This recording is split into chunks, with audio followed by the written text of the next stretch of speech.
So profile is really about what people find when they Google you, and you can't fake it.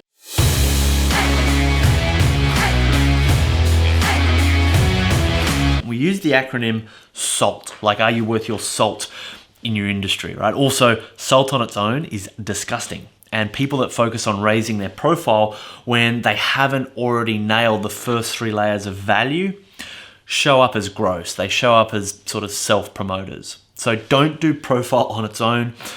Profile is something that you invisibly wrap around existing value.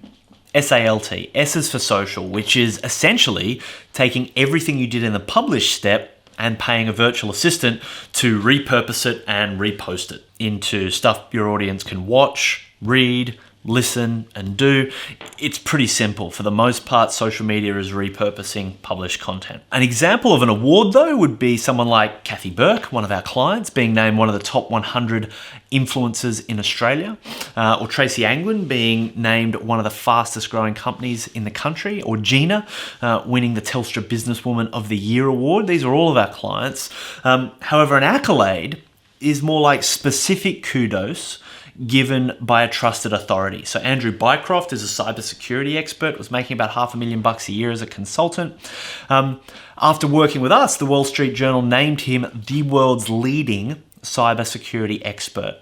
Now, this one accolade opened doors to the boardrooms of every ASX 100 company, which was his sweet spot. His business went from generating about $500,000 to $14 million a year, and the guy's a hyper introvert. He's not a video guy, right? He used writing and publishing books as his tool for influence. Now, there's a process for winning awards and acquiring meaningful accolades. We've produced hundreds and hundreds of award winners in all sorts of categories. But live appearances, let's think about that. Live appearances is obviously when you're invited to speak in front of a live audience, right? We've produced 11 TED Talkers now, hundreds of paid speakers.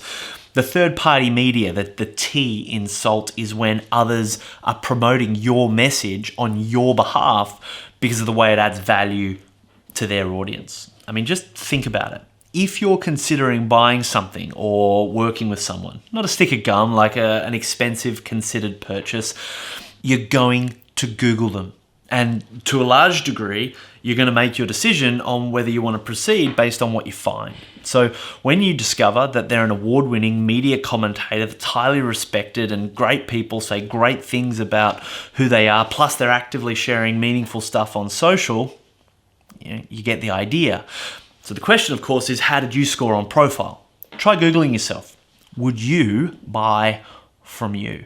Now, finally, partnerships. Partnerships is about unlocking frozen resources. Now, what do I mean by frozen resources? Well, one of the stories that we tell ourselves is that we don't have enough. We don't have enough time. We don't have enough money or knowledge or experience, right? Excuses. They're easy because results are freaking hard.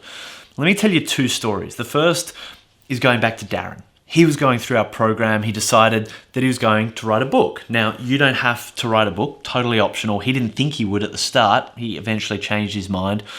Now, this book was going to cost about $5,000 to get it edited and the cover design, all that sort of stuff. Now, most people default to thinking the only way to solve that problem is to withdraw $5,000 from the bank. Now, the problem is, if that's your mindset, when you don't have the cash, your brain just tells you that you can't, and so you're stuck. So we've got to approach things a little bit differently. Whenever you're creating something of value, ask the question, other than me, who has the most to gain? And make a list. Who would have the most to gain from a book designed to help people through the decision-making process of buying a boat? Well, Darren made a list and Club Marine stood out. They're Australia's largest boat insurer. Darren called them up, pitched the idea of them having some advertorial in the book because people reading the book are likely to buy a boat.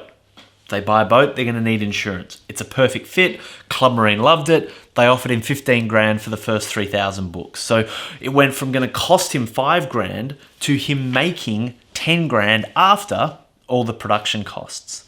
Plus, get this, Club Marine promoted his book in their magazine. Plus, emailed their database which is 80,000 people and counting. So serious attention for a guy that sells boats in St Kilda, right? You can listen to Darren's whole story and heaps of others on my podcast. Just Google the Dent podcast and up it'll all come. Bottom line though, he's selling more boats than ever. He's more profitable than ever. It's easier than ever, which was what allowed him to actually exit his business for a very successful sum. Final example of using partnerships to unlock resources is Justine Coombe, right? So Justine was in digital marketing.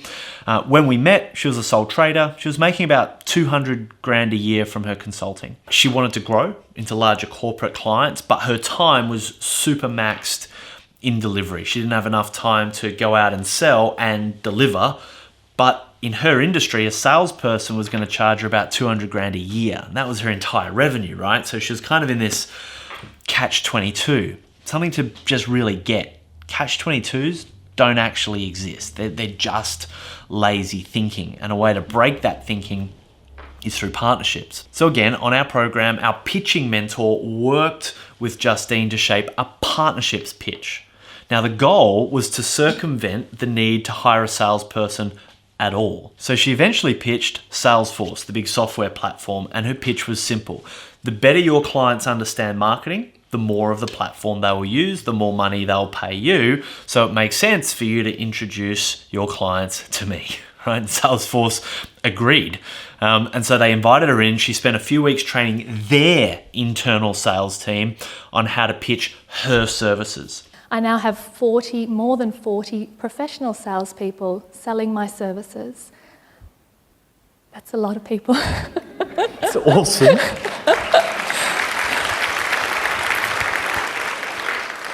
So every 3 minutes, my phone started to ring. For the last 2 months, I've had 100% closure rate on all of the quotes that I've written.